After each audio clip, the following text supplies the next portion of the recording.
Shot session. Shot session. Wow. So how long have you been doing this for? I've been licensed for 8 years. 8 years this year. Wow. Because I started off at State Farm. Okay. And I worked directly underneath it. Matter of fact, when we first met, I was working. Already on yeah, I was working there. Yeah. When we first met, I was working there. So I worked underneath the agent directly. And that's how I just learned how to get my business side up. And I stepped away from it after a while because I never thought I'd be back in insurance. I'm glad you asked me that too, because it's because of an actual policy I wrote right at State Farm.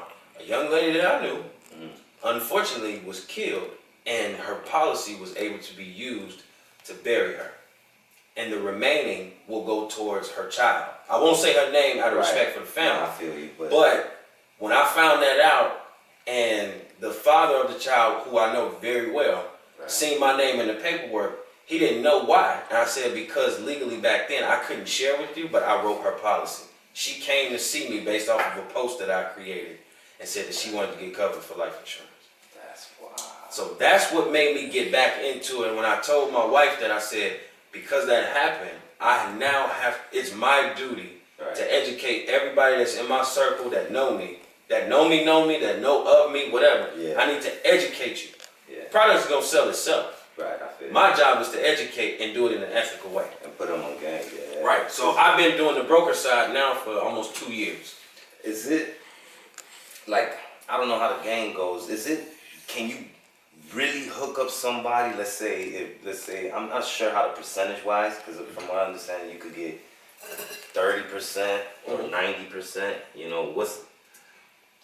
Oh, hold on. Let me technical difficulties. We gonna come back to that question. The devil don't like what we doing.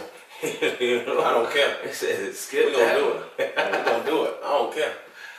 But like how one would get paid. So you get paid already from the life insurance, and then from there, it's not basically coming out of the person's pocket. Right? No. So how it works? Very good question. Because a lot of people would want to know, like in this industry, because I'm gonna talk about the chargebacks, and I faced chargebacks. So what happens is, based off of what your monthly premium is, that's the anticipation of how much you will pay for the first year and for however many years to come, assuming you never change your premium. Right. So let's just do, let me see. Let's just do some quick math real quick, right? So if we have, let's say we take somebody that pays $115 a month, and they multiply that by 12. That's $1,380 for that policy, right? For the year, assuming that they never make any changes. They're covered for, let's say, $200,000 in coverage, and let's say it's a term policy. They pay that for the next 30 years. Well, the insurance company is happy because why? If you do $1,380 times that by 30, let's get this math. that's $41,400 you just helped that insurance company retain for the next 30 years, assuming that person lives. Okay. Now, from the broker standpoint, depending on what your contract is, if you are getting 40-50% of that premium, the first year premium, which is $1,380, you multiply that by 50%, that's $690 you just made off that one person. Okay. So then here's the caveat to it. Right. You make that, you get that up front, but if they don't keep the policy for the first year, now you gotta pay back that $690. The broker. The broker does.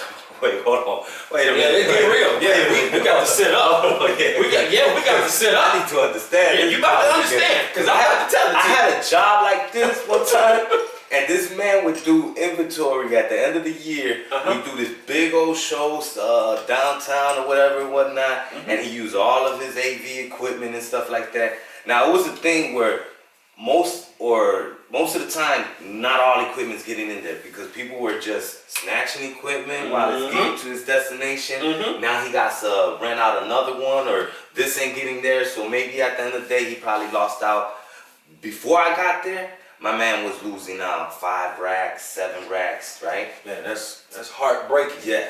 I got there, he lost out 1,500, right? Jesus. From 7 and 5 to 1,500. Yeah. Guess what the man told us? What? Now, we're not getting paid OT or none of that. Uh-huh. We just working 10, 12 hours just because it got to get done or whatever. Because, Uh-huh. you know, and plus he was whatever. I ain't even going to put that in there because too much to know what it is I'm talking about. Yeah. But anyways, I go, we do our hours and stuff. We get about X amount of hours, right? Mhm. You get X amount of dollars. Now it was just me and another cat. He like, all right, cool. Now y'all owe me for the $1,500 that didn't get paid off. So before I got there, he was having them pay the 5 racks that wasn't getting paid. Oh, it blew my mind. I looked at the dude. I was like, this is what y'all do. Just like because we could be circling back around to the you know, you gotta pay it back, right? So I'm thinking in my head, I'm like, I counted everything before I left here. Everything from A to Z is on point. I'm looking, boom. Once it gets out of my hand, how is that my problem? It didn't. So I'm like, that don't make no sense. I can't. But even who's pay to that say back, in right? that regard? Who's to say he doesn't have a team of people setting it up to take it from him? That's the thing. Inside that building, it's known that they do that. Right. So that's how he did. So and that was a well-known thing that was done back in the '80s in like the car 80s. insurance. Okay. So people would know, like car salesmen or how do I say it? People would get the insurance on a car, on a brand new car. They have a team of people waiting and say, hey, such and such just left me with a car. We need to go ahead. We want the full payout from the insurance company. So it was that's how you run insurance fraud. So the insurance companies got clever and they was like, okay, we got to end this. But long story short, you got to think about it like this. If the insurance company is giving you the money up front off anticipated revenue that they haven't received, Right. it's only fair that you pay it back if that person has not fulfilled their obligation. So they're banking, just making bank on that is gonna happen. They're making bank. It's a shot session.